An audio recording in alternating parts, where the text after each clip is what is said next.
Over to the Herald now, and I can't help thinking this is going to fall neatly into Vladimir Putin's next anti-West invective. This is great.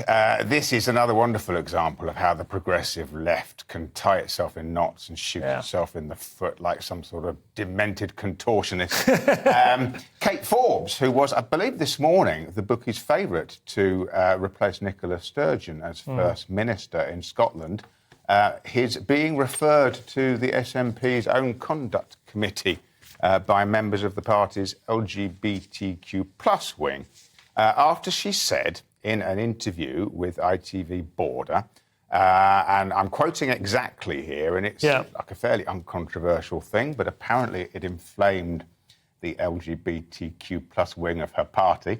I'm quoting now. "I believe that a trans woman is a biological male who identifies as a woman." What? That seems like a fairly straight-backed dictionary definition, doesn't it? Holy moly. But it's actually illegal, he says, one of them, according to their own internal, but also the new statute as well. That's right, because according to the regulations that were adopted, I think in 2021, it is illegal or unacceptable to deliberately misgender someone or use phrases or language to suggest their gender identity is not valid. For example, referring to a trans woman as a biological man.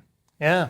Wow. So there it is. And also she's in trouble for saying that if she had had the opportunity, she would not have voted for gay marriage, apparently. Yes. Yeah. Which I suppose is a little bit more straightforwardly reactionary rather than simply definitional. I mean, I don't know whether you would agree with it. It's clearly problematic for the party, isn't it? Yeah. Although she isn't threatening to rescind any legislation. To try and revisit that. It's merely a personal stance, and she has been upfront about it. And she is, interestingly, part of this, which is quite a small sect, isn't it? The We3 religious sect, which I believe is based in the Western Isles, and they're quite puritanical. But then Scotland is a very conservative... Scotland always has been extraordinary. Yeah. It's just the two things that come out from this. So number one is how the SNP, the only thing that really binds them together as an ideology is independence. Yeah. It's actually a very broad spectrum of the type of people. You think of them as this kind of woke party because of their actions and the laws they brought in over the last few years, but that's not necessarily the case. The second thing is, this is from the Herald. This is from the only publication we were able to find that actually covered this story, and we, I believe, are the only national organisation who are now talking about it. That's interesting. I think it's very interesting, the fact that she's now going up for breaking her own rules. I don't know whether it's relevant, but I just browsed earlier the history of the sort of changing of the legislation and the public temperature, I suppose, about homosexuality and so on in this country. You know, the Wolfson Report in 1957. It's another 10 years before you had the Sexual Offences Act 1967, which decriminalised homosexuality in England and Wales.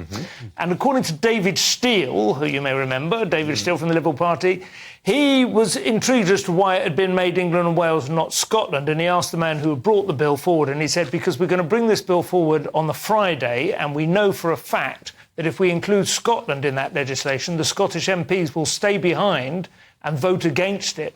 But we can rely on them to go home on Friday knowing that this bill will not actually include them. And he said he thought, on the whole, that was a perfectly pragmatic and sensible approach. And now Scotland...